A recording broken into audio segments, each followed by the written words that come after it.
Hello, gay men. Welcome to Coming Inside Out. I'm your host, Brian James, along with my co host, Mark Dembo. Hey, Brian, how are you today? Good. How are you?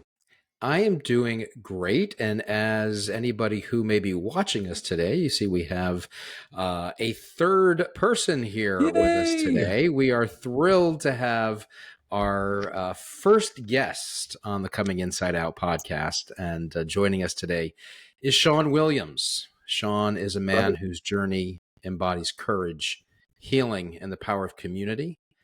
Shaun came out in 2019 after decades of living another story, and that deeply personal transformation became the heart of his work. Brian founded Bent Couch Counselling, where he creates space for men and LGBTQ plus folks to feel heard, held, and whole. He's also the co-founder of Gay Fathers Worldwide, a lifeline for over 1,100 men who, like him, came out after having children. And in fact, that's how I first met Shaun, and I met Brian through Gay Fathers Worldwide. Shaun is joining us today from his home in Melbourne, Australia. And he lives in Melbourne with his partner. Their blended family brings to our conversation a depth of insight that only comes from having truly lived both sides of the closet door. Shaun, we are really thrilled that you're with us to be our very first guest on the podcast. I am so humbled, Mark and Brian. Thank you for having me. This is amazing. This is this is beautiful. This is connection and community right here. Love it. Love it. And before we had started hit the record button today, we were all chatting a little bit, and Shaun, it might be helpful, for everybody. Tell us a little bit about your story. You came out in 2019. What sparked that shift for you, and tell us a little bit more about your journey and how it got you to where you are today. Yeah, so thanks, Mark, for that beautiful introduction. And as I said, I'm so humbled to be here. I share my journey often because I know that it helps so many other men, just like you two in this podcast. But in 2019, I'd hit rock bottom. For me, it was a really challenging time mentally, where I was, from the outside, I had a great job. I had a great family. I had the white picket fence. I had the dog. I was the perfect neighbor. So if one of my neighbors saw me, I was smiling and waving on my way to work. But I was dreadfully sad. I was hiding. I was incredibly broken. And I talk about that often because I didn't realize that breaking point was my changing point. I thought many times about ending my life, and because I thought that was the only way out. And I got to some very dark spaces until I reached out to a mental health professional and started talking about what I'm going through. And I had to come out because I was mentally exhausted. I was pushing everything away. And then when I started to talk about my sexuality, it was like a light flicked on. My goodness me, I'm a normal human being and I'm gay. And when I started to acknowledge that I'm still a normal human being, there's nothing wrong with me, I started to make some changes. And one of those changes was saying to my family and to my ex-wife, I'm gay. I've hidden. This will hurt. And I'm sorry it's going to hurt. It will hurt. But I had to make those changes. I couldn't make those changes for anyone else. I couldn't stop the hurt that I had hidden from myself and from others. I had to make those changes. And they were some really, I can tell you now, there were days where I would just be by myself crying non-stop. But that was healing. That was healing for me. I don't have a beautiful story about coming out. It was quite awful. It was, my kids were crying. My ex-wife was crying. She was angry. And, almost 6 years later, she's still angry. There are friends that I have lost. There is, I've got, my children find it challenging at times. And so there is still a lot of work being done. But I am me. and I am damn well happy to be me, because this is who I am. I can't change that. No one can change that. I am a gay man and I am male to male attracted, and I'm damn well happy about that. But yeah, it was, my coming out story is not a pretty one. Mm. And I'm not ashamed to talk about that. It's not pretty, and it's still not pretty. It's not, I think it's not rainbows. It's not rainbows every day for me. There's some days where I still cry. There's days where I still buckle under the weight of what I did and how I pushed my true self down as not important. I'm a real people pleaser, so and I'm learning to change that now, but I would always make sure that everyone else was okay. I went into, even my work was about project management, where I made sure everyone else was okay. And I was the person in the background, making everything look pretty. And I was buckling under my work. I was buckling under the person I'd become. I was buckling under the family I'd created. Everything was coming tumbling down on me. And so when I started doing the work, I thought, there must be other men dealing with this. There must be other men dealing with this. And then I met my partner, my now partner, and on a walk one day, and we'd met on an app, and we met with another father, and we were walking and we were talking about what we were going through with children and our ex-wives. And that power, that connection for me was like, my God, I finally feel heard. Yes. I can hear your story and you hear my story. And that was incredible for me. And I said to my partner now, I said, I'm going to create a group on Facebook and go and reach out to other men. He was like, I'm not on Facebook. Stay away from Facebook. Don't do it. And I went, you know what? No one tells me what to do. So I set up this group, and that night there was a dozen men that reached out, and this was a dozen men that I knew that I'd been talking to, but they joined, and then other men joined, and then this was 2020 when we started the group. I love connection. I love what that connection does. I love people talking to me about their stories, because without that connection, I didn't realize so many of us are going through what we're going through. Yeah. And all of a sudden, my world started to open up. So it was closing in on me. That was, I was crying, thinking, what the bloody hell have I done? And then my world started to open up, and it was like, hang on a moment, I'm not the only one going through this. So I want to talk. They want to talk. Wow, the power of that, the power of talking. So all of a sudden I went from this man who was hiding everything, and on the outside it looked amazing. I was the husband and the father of the century, and the work colleague that had, was smiling. And then in my car I was, crying. Then I went to this mess, and then I slowly started to crawl out. But it doesn't mean it's not messy now. There's still a lot of mess.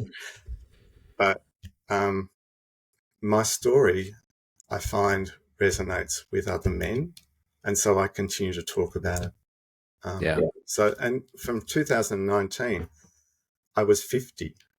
I was 50 back then. I pushed my life and pushed everyone into the forefront then.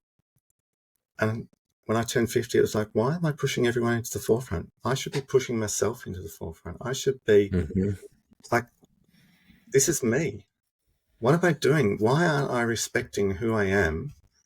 So now I push myself into the forefront. I go, look at me. I am awesome. I am awesome. With all my mess, I'm still awesome. Yeah. And it is messy. So that's kind of a bit of my story. But, there's still a lot of hurt. Still a lot of hurt with, and, we've talked, Mark and Brian, about there's differences in all of our journeys. And so for me, there's still a lot of hurt and a lot of I'm not going to say destruction, but a lot of unraveling that's still happening in my life and family. Will that ever change? I don't know. But I've just got to know whether, and it feels selfish at the start, but it's about working on me first. Yeah. Yeah. I think, you raised some really key things here that I know certainly resonated, for me, and I'm sure for so many, on this journey. You talked about the tendency to be a people pleaser, and I think that is so prevalent amongst the gay population, and I think probably even more so amongst those of us that come out later in life, that have families, because being a people pleaser can be in many ways, almost a defense mechanism. It's a way to hide. It's a way to, because we're trying to bury who we are. So we're trying to make up for that. Right. And the other point that you made, and I remember for myself, when I first came out, it was the feeling like, oh my God, am I the only person dealing with this? And when I found Gay Fathers Worldwide, I mean, that was truly a lifesaver. And it's not, we were talking about this before we started recording a little bit. It's not about, okay, it's going to come and fix me, but creating those spaces, right, where we can just be who we are, and we can hurt, and we can cry. And the power of crying is incredibly powerful. It just, we have to cry, but we're told as men and then as boys and the male species that we need to toughen up. We're also told that that we shouldn't be gay. Look where that got us. You need to be the best version of you. What does that look like? My best version of me some days is crying in the corner. That's okay. Yeah. That's okay. And you know what? I'm going to talk about it. I'm going to talk about my struggles. And if I have one man to listen to me, then that's great. And I do have a therapist that I work with, and I'm very grateful for that. But that's 1 hour every second month. So who am I going to talk to? Who do I want to talk to today about what I'm going through? It might be someone from Gay Fathers Worldwide that I'm messaging. Hey, I just need someone to talk to. It might be my partner to say, today I am feeling crap. And that's okay. And to be able to say what you need to say without it being alarming to somebody, because I have found people that, you want to be able to tell them just how you're feeling in the moment, not what you're going to do with it, but just be allowed to say, in this moment, this is how I'm feeling. Yeah. And not to have that person turn into an alarmist and run with that. So it's finding safe people to talk to, because I think a lot of people talk to people and they aren't the safest person for them, and then they shut down. Yeah. And so you want to seek out those people that will listen to you and just, emotionally hold you. And Brian, we talked about that before. It's about finding that safety just to talk. You don't need to be fixed. And Mark touched on that as well. Yeah. You don't need to be fixed. And you don't want someone going, oh my God, are you all right? What can I do? Actually, I don't want you to do anything. I just want to be able to share with you what I'm going through today. Yeah. I am normalizing my feelings. Yeah. In this deep, dark moment of right now, this is where I'm at. Absolutely. Yes.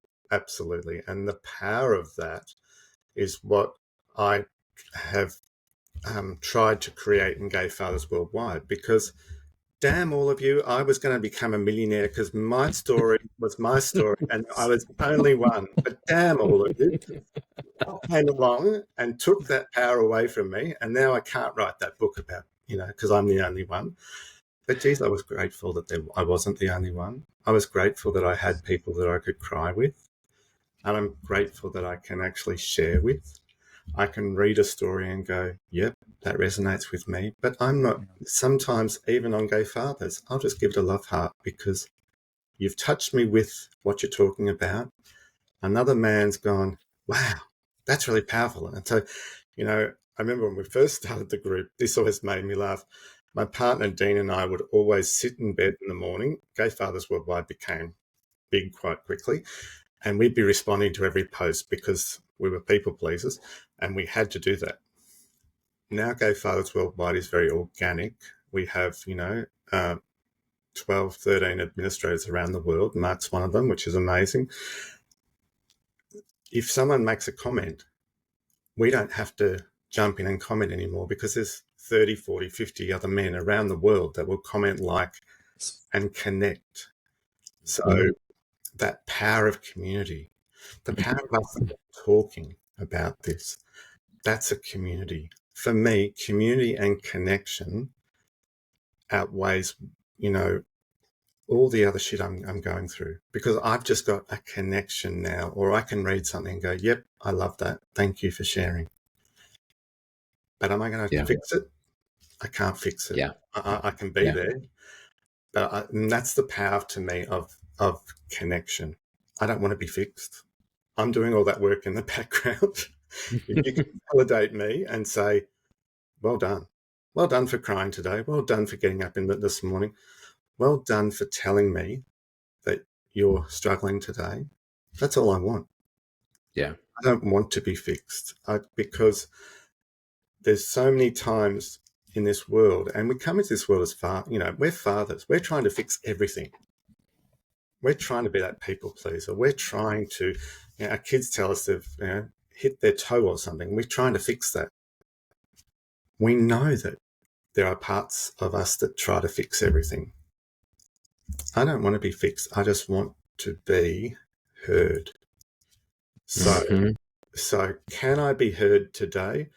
And if someone's not going to listen, they're going to try and fix me, I'll walk away because I don't want to be fixed. That's not what I want. But isn't the process of being heard and know that you are being heard, in some ways, that's actually part of the fixing. Yes. If you will, right? Because it says if you know that you're being heard and in a non-judgmental way, in a place of caring, that says it validates what you are feeling. Yeah. And to be able to say, it's okay to feel that way. Yeah. Yeah. And it's providing that safe space, non-judgmental.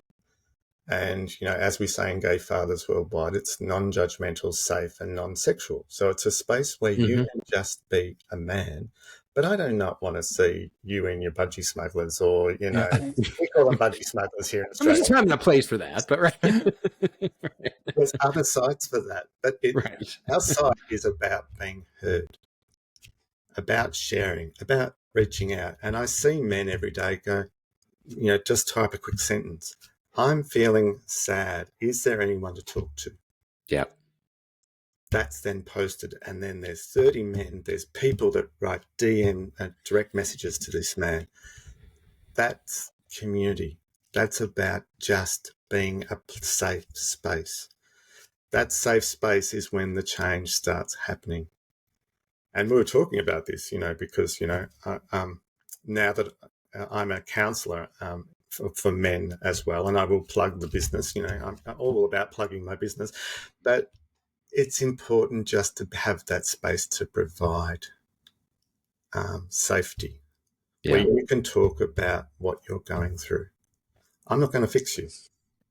I'm not going to fix you. Even as a paid counsellor, my job is not to fix you. It is to provide that space for you to talk openly, whether that's about sexual health, whether that's about mental health, whether that's about a mate that's just, done something wrong by you, or strategies. It's about providing that space, and that's when you start to see these incredible changes happening. And in 5 years of Gay Fathers Worldwide, I have seen some men change incredibly. And I'm grateful and humbled that that space exists. Mm-hmm. I can see that. Yeah. This is something good that has come out of your coming out. You have created the space that you would have never created. It was probably not even a thought in your head before you came out. No. Very similar to this podcast. It's like when I discovered through apps, my God, there's other closet married men. What? I was just like, once I found a connection with these other people, I was like, oh, I'm not the only one. I was so excited. It was like I wanted to shout it from the rooftops. It was like, how can I get this out to more people? Because if I thought I was all alone in this, there has to be another person out there that is feeling the same way. Yeah. And just the tidal wave of people that have, come out of the woodwork and said, oh, even the ones that are anonymous and still very much closeted. Yes. This is my life too. I have a similar experience. I mean, the joy that you receive in creating that space and connecting those men and women, because we have women that listen to our podcast, but just creating that space for these people. Tell us about that. Tell us the joy that comes from that. So I'm not afraid to share my story, as I've said. And I was on one story that resonates with me, and I've talked about this before, is I went on national television to talk about coming out in Australia. And it was about 12 months after it hit the television. And this gentleman rang me, and he said to me that he wanted to know that, and he's now a client of mine as well, but he had seen me talking, and on that day he had planned to commit suicide because he didn't know a way out. And it took him 12 months to contact me, and I had created a space for him to actually open up and talk. So the power of me sharing my story, it brought me to tears. Yeah. Because creating that space means that I changed one man's life. That day I went on national television to talk about who I was, created a whole lot of ruckus with my family and some of my friends, and I know it was challenging for them. But the important place for me is that I created a safe space for someone to reach out and say, thank you, you saved my life. I didn't go on there to save a life. I went on there just to talk openly about my story, because that's part of my journey was to share. I didn't realize the power that I had back then. Now I look back on that and I think, wow, that's incredibly powerful. I'm just one person. Imagine that, you've got a podcast that's going out to hundreds and hundreds of people. The power of talking openly and providing a space where people go, I'm normal. Right. There's other people feeling like this. So I'm not the only one. This is awesome. Yeah. It's opening up and normalizing what we're going through. That, we are normal men in this world. But history has pushed us down, and pushed us all the rainbow community down. We've always been here. The whole spectrum of the rainbow has always been here, but we've been pushed down, and we've been marginalised. That will never stop. But am I going to sit quietly? No, not now. I sat quietly for 50 years, and what did it do to me? It sent me to a dark space. It sent me to a dark space of really hurting. Yeah. And you took a time of hurt in your life, and rather than being destructive with it, you created something amazing with it. It's like you had to really go deep down inside of yourself. But I didn't realize that then. Yeah, it's interesting you say that. I didn't realize. All I wanted to do was talk to other men. I just wanted to talk to other men that were going through what I was going through. And a bit like going on national television, I just wanted to share my story. I didn't realize the power. I didn't realize the power of creating that space. I certainly understand it now. And as I say to my children, I unreservedly talk nonstop about my story. It's not to embarrass my children. It's not to make them feel any lesser. It's actually to remind people that there are dads like us that are going through that hurt. And I was angry. I was angry as a father because I wasn't dealing with what I was dealing with. Me So too. I was hiding that. Yes. I was, my poor family had to go through my anger because I wasn't dealing with who I am. So now that I look back on it, I think, oh my God, I needed a real kick in the tail. But that kick in the tail came from when I was ready to come out. And that kick in the tail now is me saying, I'm a better person now because I've now created these spaces. Back then it was just a space to talk. I love it. I love these spaces. I love these podcasts. I love talking about who we are. We're amazing men.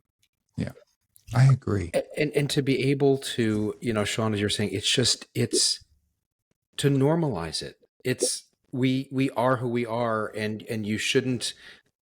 It's easy, there shouldn't be shame. There shouldn't be this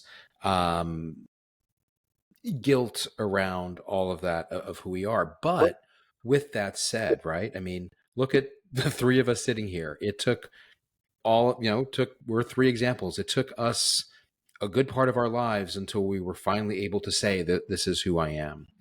And one of the things I've seen through some of this work and meeting other closeted men, it's hard to be able to take that step. And I'd love to, Shaun, from your work and your experience, what would you say to somebody who is still living in the closet and knows this is who they are, but you look at the pain, the challenges, right? It doesn't go away once you come out, and it can create a whole new set of real life challenges. Yeah. What would you say to somebody that's struggling with that? Yeah, and that's a really good question, Mark, because I get that every day when I'm in my work now, and I share my story. I share openly my story, and some days it's a dark place. But I share. I don't share everything, but I do share enough for people to realize it's not rainbows coming out. It's not a celebration. It can be really challenging, but every man needs to know that their journey is their journey. Some men may choose not to come out, and that's okay. That's okay. You need to normalize. That's okay. I would have been one of those people. I had no intentions of it. I shared this in the podcast. My ex-wife outgrew me as a person, and her outgrowing me as a person meant that she was no longer content with me where I was in life. She wanted somebody that was, I don't know, just thriving. And in that time I wasn't thriving. And I think along with other listeners that may resonate from this, mine was fear. Yeah. I wasn't the shame and the guilt that I was worried about. It was the fear of all of it. And what I hear from a lot of our listeners is that they are stuck in that fear. And it's what is going to happen. It's gut-wrenching. It would keep me awake at night. I would lie awake listening to my wife breathing, thinking, I've created this. I was fearful for what it was going to do. And it did everything I expected it to do. It was a fairly black time when I came out. Yeah. Yeah.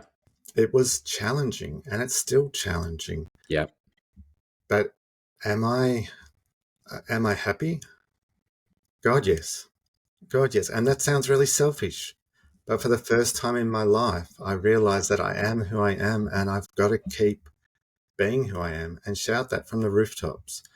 I'm not a person that is in any way extroverted. So if you see me in a crowd, I'm usually the person at the back with a couple of people. But if you want me to talk about my journey, I'll be right up the front there. I'll be on that podium saying, this is my journey and I'm proud of who I am. Yeah. Because I am so sorry for what I did to Shaun Williams by hiding who I am. Because that's just me. That's just who I am. I can't change that. Religion, politics, culture can't change who I am. And I was going to go to the grave with my story. Me too. And I'm so grateful that I didn't. I am so grateful every day that I have this voice. And I didn't realize what this voice was. It scared the bejesus out of me. When men started reaching out to me, I was like, I'm just one man talking about my story. But I was providing that safety. That one man that saw this program, there was a place of another man resonating with my story. Yeah. And so it becomes normal for us men to talk about our mental health. Around 40 to 50, it seems to be, the majority of men start to think, what's next? What's next? And that's really important. It's not what's next for everyone. It's what's next for me. And that feels selfish. It feels incredibly selfish. And that comes back to we were talking about before, right? Being the people pleaser. It's, and not to put us into traditional societal norms and expectations, but you're the husband, you're the father. This is what you're supposed to do. This is what we were programmed to do. And it's hard to break out of that and say, I need to be me. Yeah. I need to live as who I am. And I know, for me, one of the things I've struggled with sometimes myself, it's like, well, wait a minute. I lived my life all these years this way. Why now?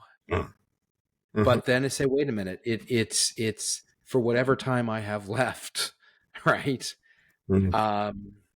I need to do this for myself. And I think I remember when I came out, to your point, Shaun, recognizing when I made the decision that I was going to come out to my wife, the phrase that I used to myself, and I've said this before, was I knew I was going to be throwing a hand grenade into our life and to her life and the life of my kids, right? Just blowing it all up.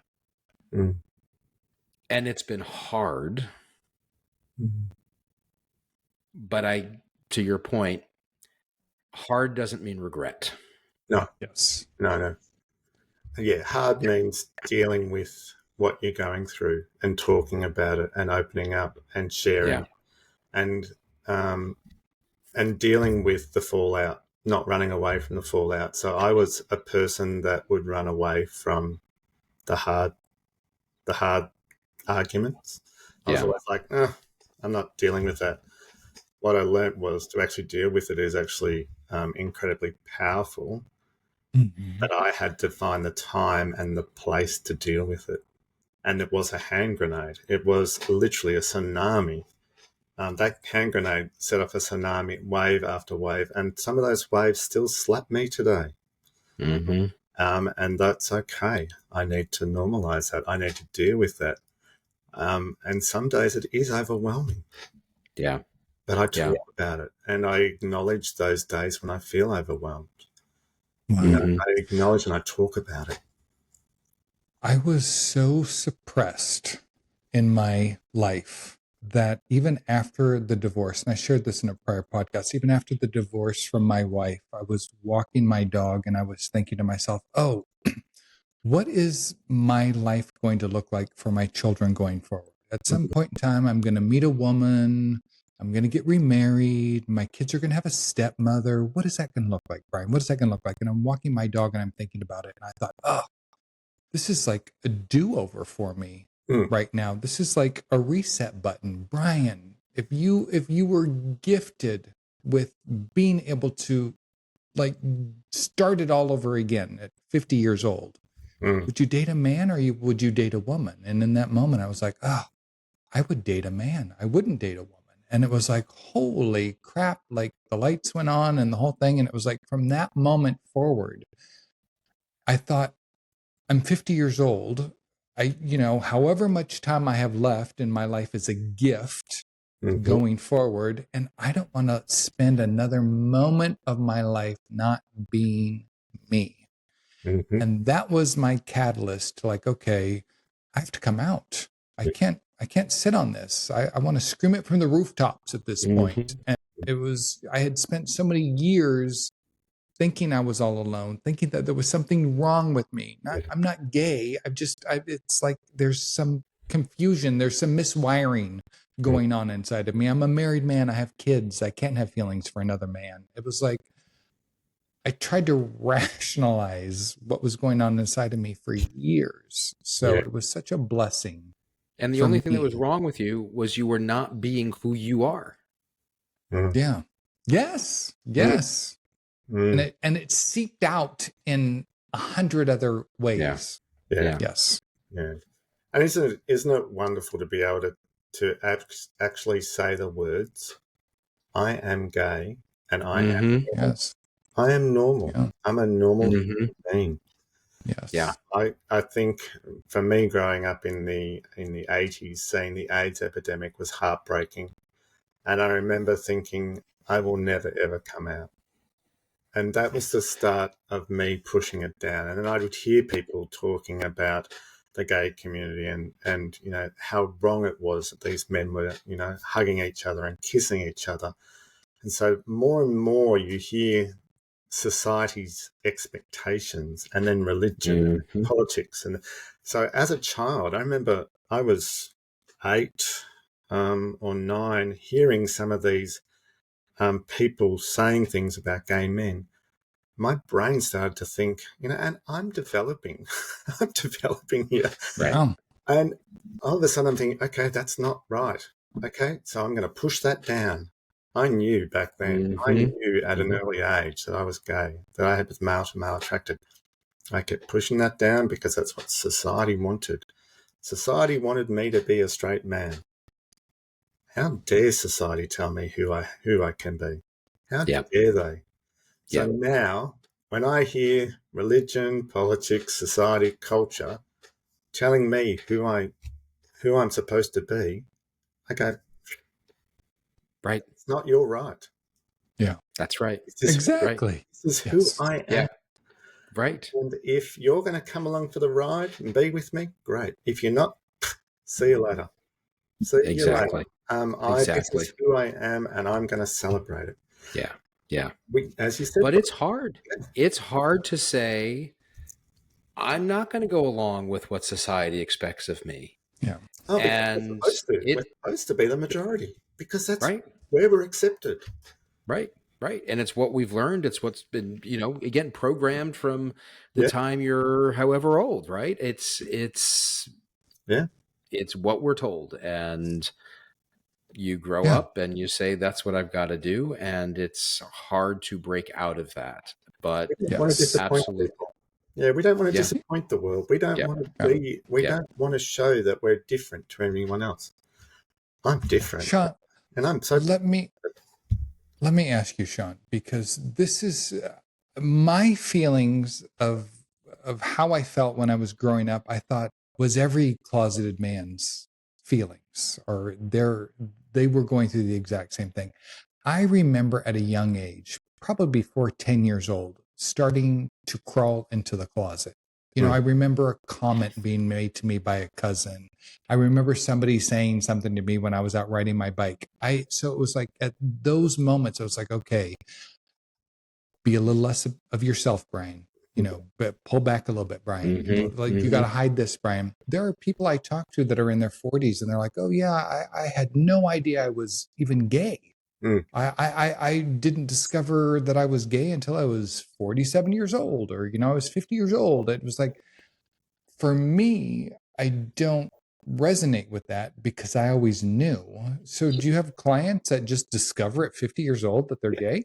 Yeah, I do. And, my partner often talks about he didn't associate some of the feelings he had when he was younger. He appreciated the male physique and the male body, but he was very comfortable in his marriage, and he wasn't gay. I remember meeting him. He was having male to male interactions, but he wasn't gay because he didn't. And it's not unusual to see men realizing later in life that they, that connection with men is once again very normal. But it's because we've been raised to believe that heterosexuality is normal. What is normal? Religion and politics, and we won't go into all of that, but it creates a world that we all think we have to be a part of. But does that suit us as an individual? Are we looking at what we need as a human being? Like, what do I need as Shaun Williams? What do you need as Brian James? What do you need as Mark Dembo? We try and fit into a perfect mold for none of us should be put into these molds. And this even comes about when we're, in gay fathers, because we set up the group for gay men.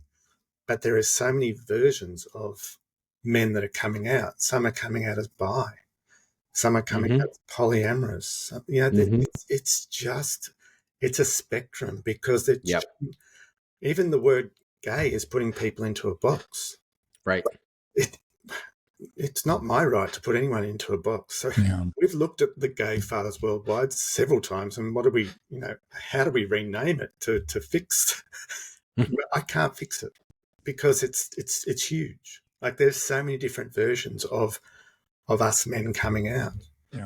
And I think some of these men don't realize who they are, because they've never really thought about who they are. Yeah. They've grown up, and they've gone into their societal molds, and they keep going, and they're busy pleasing everybody else until one day they go, wow, or they'll see a man that they find attractive, or and all of a sudden they're like, excuse me, wow, that's an unusual feeling for me. But who can I talk to? I'm not going to talk to anyone, but I'm going to shove it away. Yeah. So they shove it away. And then what happens is, we know the more we shove away, it's a bit like grief. We push that grief away, it's going to come bubbling back up. Brain likes to bubble that information out. We don't know when it's going to come out. That's it. So you push that away, you don't talk about it, it's going to come out. And it may come out, at some party or something. I'd rather it comes out in a therapy room, or comes out with a mate. But sometimes we get to that breaking point, and some men I talk to go, I didn't know. How didn't I know? And I go, because you're a human. This is your first time around the sun. There's not a book about this. Right. And because we spend so much of our lives living up to the roles that we're supposed to live. Similar for myself. I for a long time I said, well, I didn't fully acknowledge who I was, but now I say I didn't embrace it. Yeah. Because that's really the way I feel now. It's really much more about embracing it. But then you look back and you're like, oh, wait a minute. It was always there. Yes. I just shoved it aside and told myself, nope, that's not who you are. This is who you are. This is the path you're supposed to be on. Yeah. But don't get me wrong, I lived a life that I believed was for me. So I was incredibly happy. There were some amazing, beautiful times. Excuse me. But a bit like Brian, I always knew I was gay. But the more I tried to be what society expected, the more I put on that happy face, the more I could actually get on with a normal life. And I felt like I was doing a great job. Yeah. Until I realized the pressures of what was leaching out, which was Shaun Williams is a gay man who should be celebrating who he is. And when that started leaching out and when I started saying the words, I started to feel all different parts of the emotions. I was sad, I was happy, I was angry, I was, I was incredibly depressed. I was going through different stages. How dare you do this to your family? How dare you become this man? I've been trying to push it away that I was, I'd made this version of myself that wasn't me. Yeah. So that was the power for me, was just to be open and just to share. And that's why I share now. I share who I am. God damn it, you're not telling me, I pushed myself away and look what it did. I hurt a whole lot of people, including me. Shaun, was there a day, because I referenced there was a day in my life where, prior to this day, I would tell myself in my head I'm gay, but I never spoke it out loud.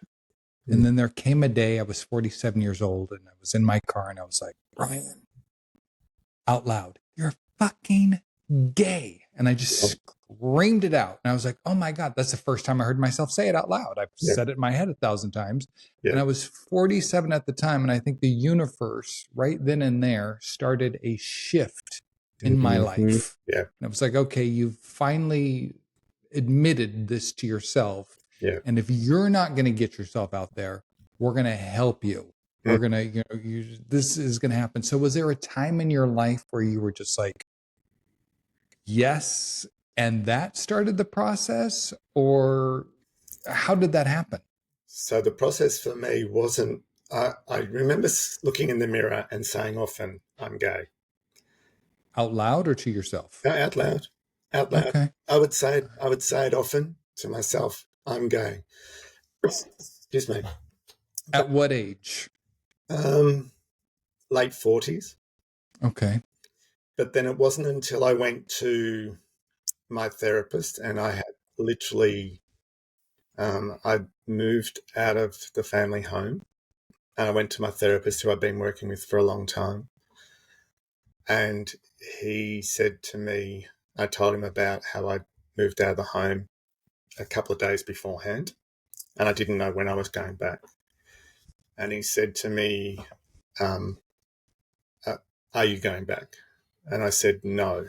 And I said, because I am gay. Those words coming out to my therapist, he reeled back. He said a couple of expletives to me because I've been working with him for about 2 years. And so I knew from the start that I was dealing with anxiety, depression, suicidal ideation. I was in some really dark spaces. I've been working with him, but I didn't want to admit what the real issue was. The real issue for me was that I had to say the words, I am gay. Mm-hmm. That for me was the linchpin for me, saying that. And the very next day, I knew I had to keep telling the world. I had to tell my wife. I had to tell my children. I had to keep going because I knew if I didn't, I would continue to be depressed, anxious, angry. So the day in the therapy room was really powerful for me. And I can't underestimate, and I still work with that same therapist. He's an amazing, amazing man. He's not a gay man, but he has walked with me through those years of depression, anxiety, coming out, the breakup of my marriage, the dealing of, the financial stuff that I've had to go through. He's been there and he still walks with me. He's a psychologist, but he still doesn't fix me. He listens, and the power that he has was the reason that I realized I need to get into this space. I need to get into this space where I can create a space for men to talk, which is why I went from construction to counselling, because I said the words, I'm gay. And I want to provide a space for men to say that. I want to provide the space where men can come to me and say, I'm struggling because of my sexuality. Yeah. And then I want to share with them that they're not abnormal. They're normal human Yeah, beings going exactly. through their life and opening up in a safe Yeah, space. that's So so key. the That's so power, key. the Yeah. power of that therapist that day and me saying those words was the first time I'd said it out loud to another person. And that was the change. That was the clincher for me Yeah. to say, Sometimes it's that one little shift, right? That makes Yes. all the difference. I mean, I remember for myself, Mm. it was one day I looked myself in the mirror and I was like, dude, you're gay. Mm. Own it. And Yes. that started to change everything. It Yeah. was, then I did seek out a therapist actually after that, Yeah. and knew I had to come out to my wife, had to come out to my kids. And then eventually said, I need the world to know this is who I am. But Mm. finally saying those words, I'm gay. Yeah. It didn't solve everything. It's not like all of a sudden it was, all rainbows and sunshine, but it did change my life Yeah. in how I felt about myself. Mm. And for the first time, I remember, and I think I've talked about this on the podcast before. It's like for the first time in my life, I felt whole Mm. and realized I always felt this kind of disassociation, oftentimes from my own life. This brought it together Mm. because finally I was able to say, this is who I am. Yeah. Yes. Yeah. And Finally feeling grounded in a way, Mm-hmm. because for Yeah. so long I felt like I was tethered, yeah. but I Mm-hmm. wasn't grounded. Yeah. Yeah. Yeah. Yeah. And I Yeah. think the other thing we don't realize is how strong and resilient we actually are. So that resilience of coming out, that power of saying those words is incredibly powerful. That's Yeah. resilience. And we know that that's going to hurt people. We know that's Yeah. going to hurt us. We know the journey is going to be terrible. Mm-hmm. And for many of us, it is a terrible shit show.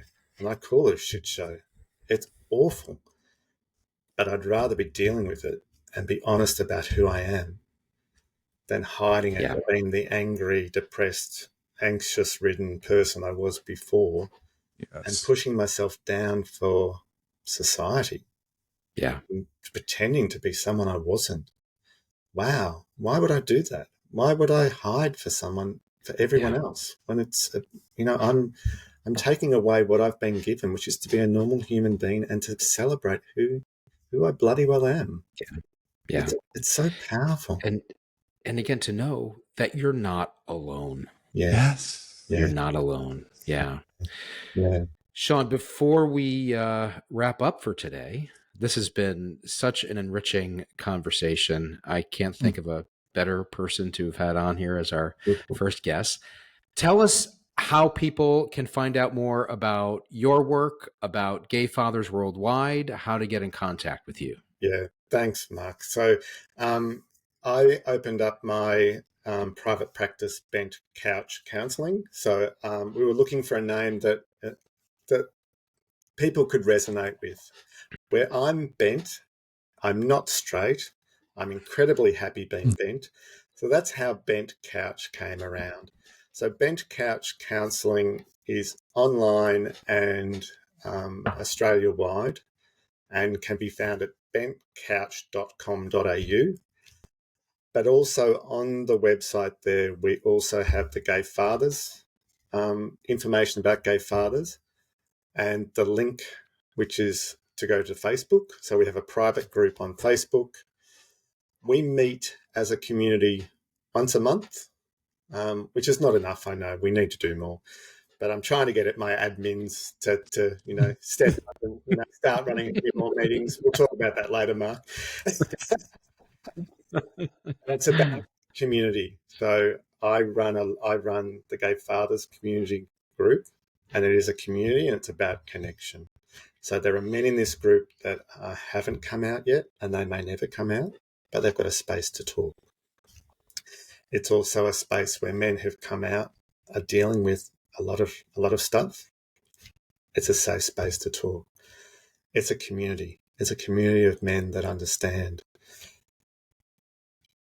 I also run a gay men's support group that we meet fortnightly, And so that's also on my website.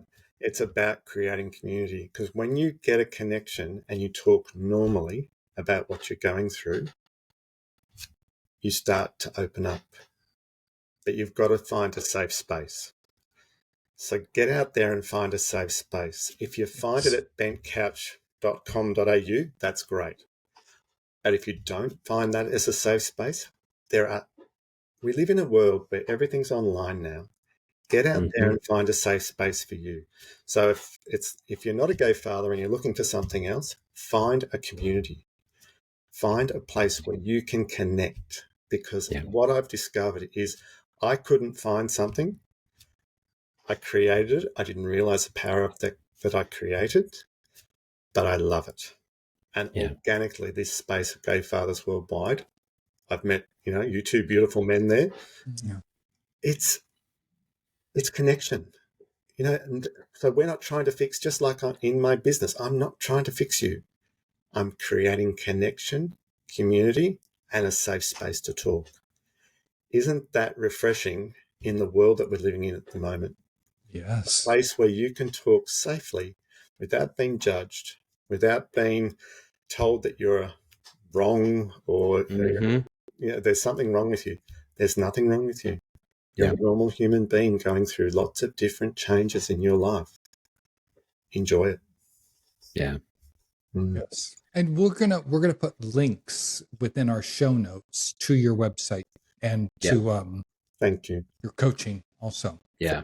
Well, again, Shaun, thank you. And I would dare say that Brian and I would not be sitting here today doing this podcast were it not for the work of you and Gay Fathers Worldwide that brought us together. I'm humbled to be here on this podcast. I love seeing what you're doing with this podcast. So don't stop talking and share what you're going through. Most importantly, it's not about, as you said, Mark, it's not about covering it up with rainbows. Talk about the hurt. Talk about the sadness.